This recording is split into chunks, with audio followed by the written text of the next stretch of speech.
Hello friends, welcome to my favourite recipes Tamil.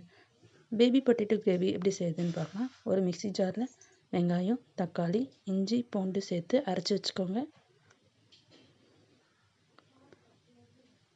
Baby potato வேக வச்சுக்கோங்க.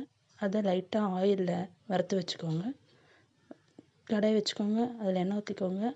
அதில் தேவையான ஸ்பைசஸ் போட்டுக்கோங்க. நம்ம அரைச்சி வச்சுருக்க விழுதை சேர்த்துக்கோங்க. ஒரு 2 நிமிஷம் நல்லா வதக்கிக்கோங்க.